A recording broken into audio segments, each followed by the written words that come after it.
esas dos cejas, debajo de esas dos cejas, qué bonitos son. First of all, we would like to say thank you again for the presentation. In fact, this answered a lot of our questions already, but there are still some that we would like to ask, if that's okay with you. Yeah, of course. Okay, so first of all, maybe I didn't catch it, but can you please tell us more about yourself? Oh, yes. Well, I am Ivan Garcia. I'm head for Economic Affairs, International Cooperation and Promotion at the Embassy of Mexico in Indonesia. And I have been in this position for 4 years. What is the general attitude towards foreigners in Mexico? Are they tend to be more friendly, or perhaps, well, you know? Well, foreigners are very welcome in Mexico. Mexico, just like Indonesia, is a country, and maybe that's an affinity that I forgot to mention. We are a country that welcomes people in a very warm way. Foreigners like to visit Mexico. Some of them like to choose Mexico for living, and people that choose the country for, as a retirement destination, no? And we welcome them very, very warmly.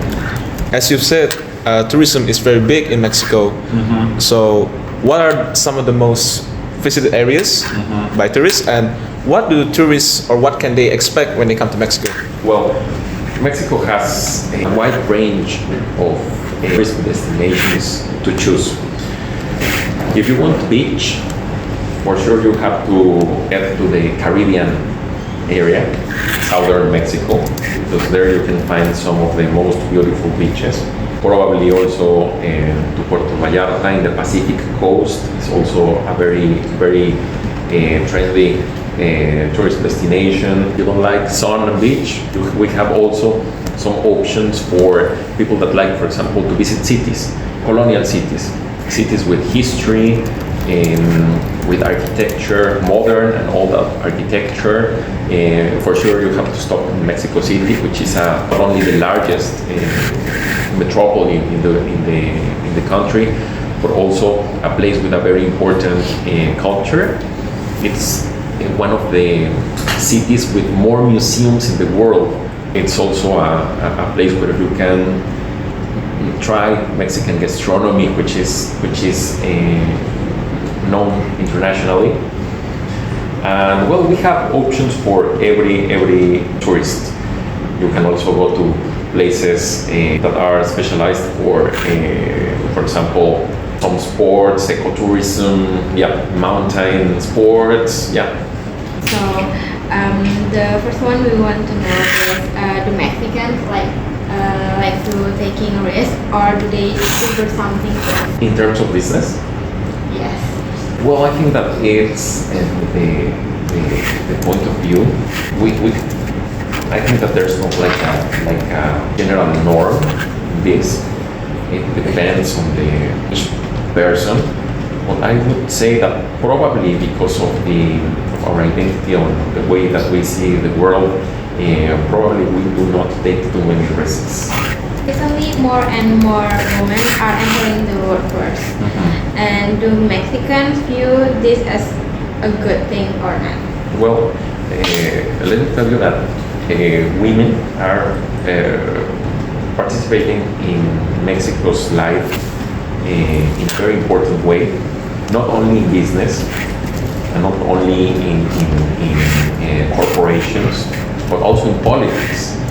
As I said before, Mexico will have general elections next year, and our two main candidates are women. So what we are sure about is that Mexico will have, for the first time in its history, a female president next year.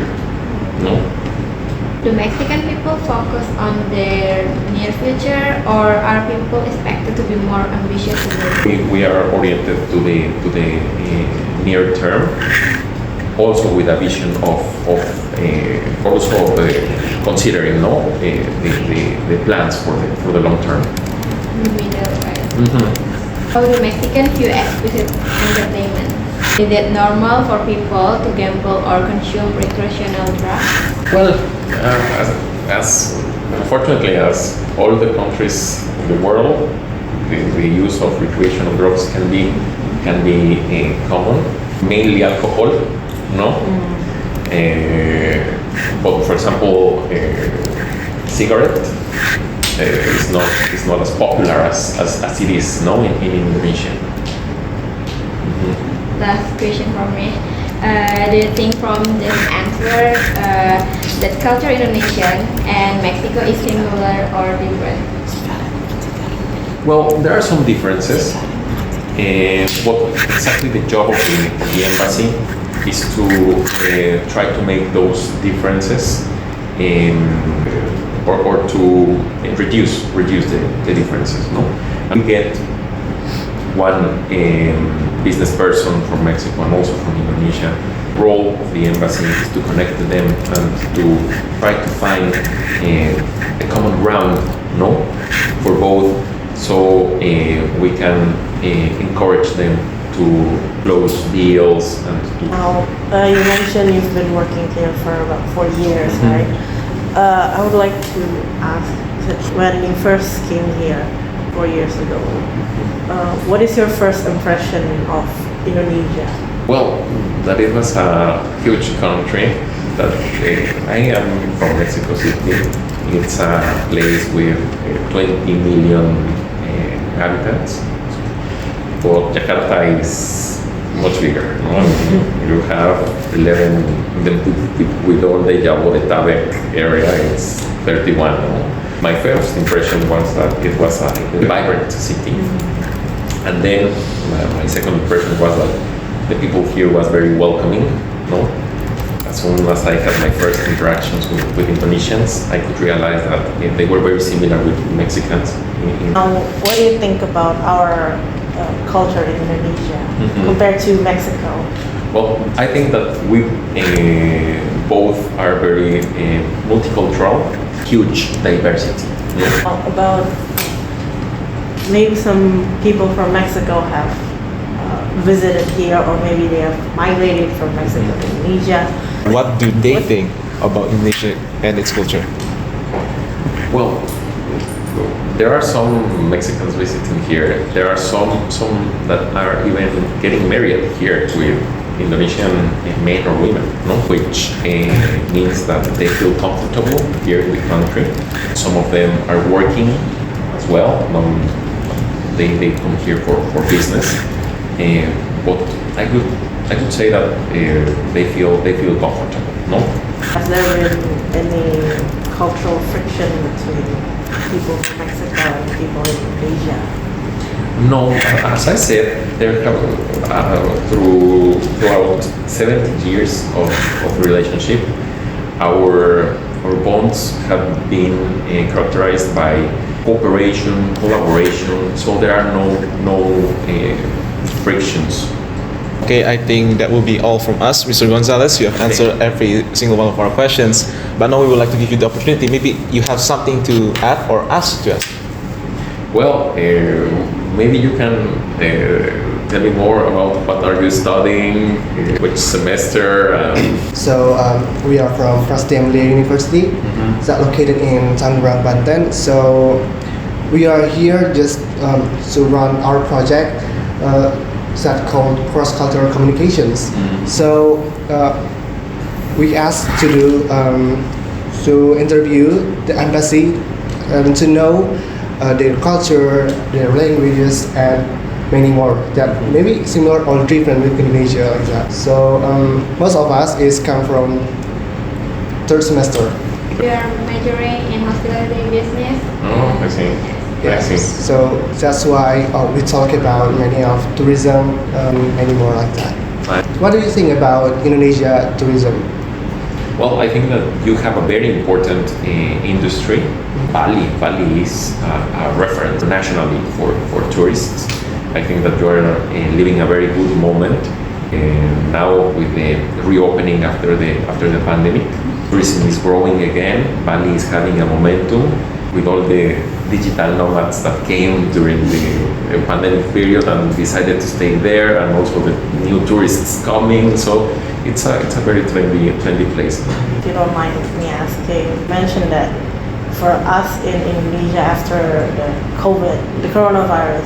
What about Mexico? What do you think compared to the years before the tourism industry to now? Well, we applied very different measures to contain the virus and to deal with tourism.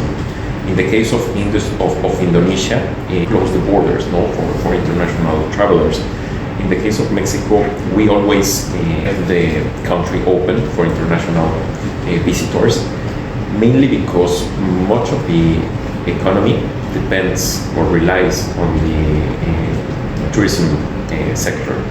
So we were aware that the pandemic itself was becoming a huge damage, or was doing a huge damage for the economy. And what the government said was, well, if we close the borders, we will add more damage to the people that is already struggling, because we will have more or hotels closing, for example, restaurants closing as well. And that's why we decided it was very controversial, but I think that at the end was successful, because Mexico is growing now.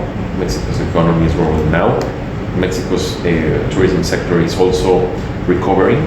Well, it's one of the top destinations in the world as well. I suppose that's it for this interview then. We would like to say thank you once again for your time. It's not me. Thank you very much for coming. Thank you very much. Thank you. Thanks. Thank you.